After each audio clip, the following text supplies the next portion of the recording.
Okay, some stories take a long time. Some stories are not ready to be told when they first happen. And this is this kind of story. So, because we've had a lot of comedies, it's ironic that I wore these. So give me a second. Set the mood. It's really not a funny story. I tell my kids that I'm old, but then they tell me that, Mommy, no, you're not old. And I tell them that because I've lived many lives. And this is a story about one of those lives.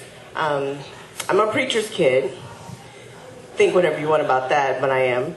And so hence, I was the, virgin until you get married. I wasn't. And, you're not supposed to have kids until you get married, all of that. Well, my parents sent me up to Michigan to live. Stepmother threatened to kill me.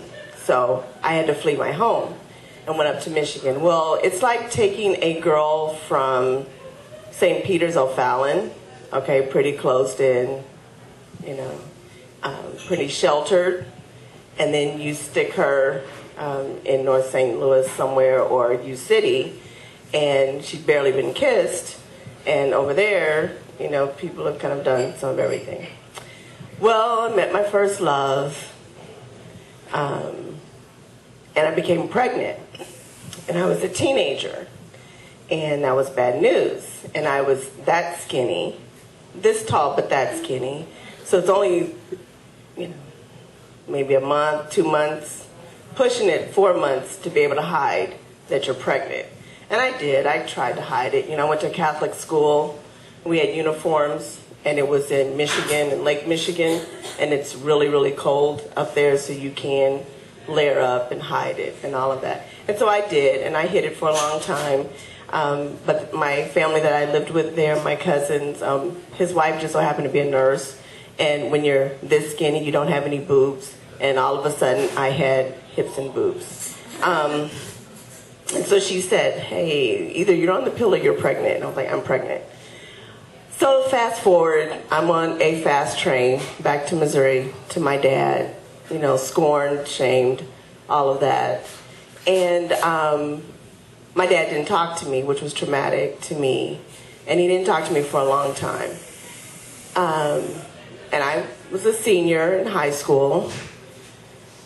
And that's kind of hard, to have been the really good girl, and all of that, barely been kissed, and then get sent back to the place where they sent you from, and pregnant. So, I grow, I get bigger, Daddy still is not talking to me, I have a baby. And after I had the baby, they put me out. Nicely, got me a really nice apartment, and furniture and all of that, but they put me out, and I was barely 18. And so, met this guy, and he said, oh, I'm going to be nice, and he was nice and all of that. Fast forward a really traumatic winter, fall, whatever it was, I think it was summer, and he whirlwinds me everywhere, he wouldn't let me call my family, all of that. And then it came to Halloween.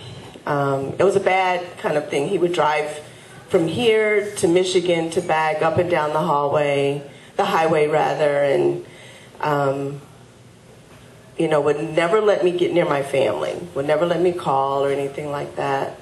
And I had my son, and the son's father had gone into the Navy. He saw my son once, and he went into the Navy.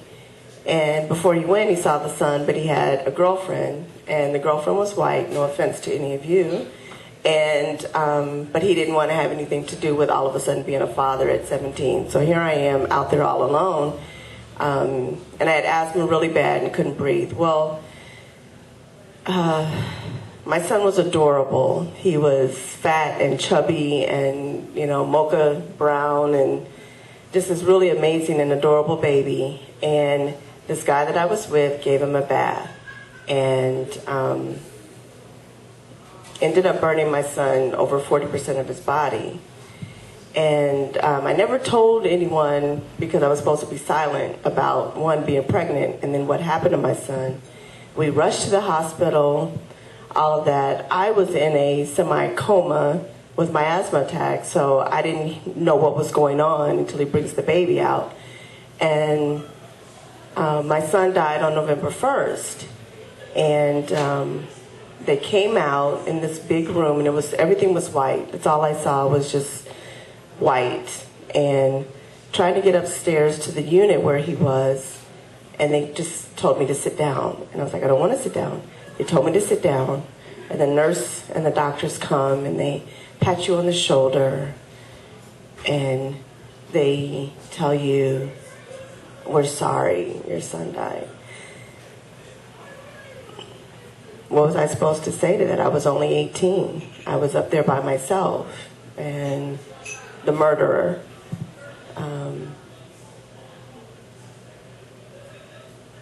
And that changed everything in my life.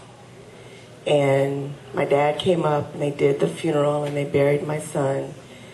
And they said not to think about it anymore and not to remember it. They didn't talk about it. They didn't say his name. The guy went to prison. Don't say anything. And I went in hiding for 6 months until I healed, until I remembered, that there was life and that there was this amazingly bubbly, beautiful baby who used to crawl, or try to crawl. He would rock, not really crawl. He died on the day he turned 6 months. And he changed my life. And I said I would never, ever have children. Didn't want to have anything to do with kids after that. And I had 6, and he was 1. And my story, I guess, I'm a writer, not a storyteller. It's the first time I've ever done this. But I took back my story and took back owning my son and not buried him away or anything like that, because he was a part of my life, and because 28 years ago, as a senior at 18, I became a mother, and I had a little boy, and he was 7 pounds and 12 ounces, and he had this really, really warm mocha caramel colored skin and big fat cheeks and big fat legs. He looked like, a little black Pillsbury Doughboy, and he had lots and lots of curly hair. And for those 6 months, he was everything that you can imagine a little baby would be. He was wise and loving, and in all 5 of his younger siblings, I see pieces of him. So that's my old baby, and his name was Corey.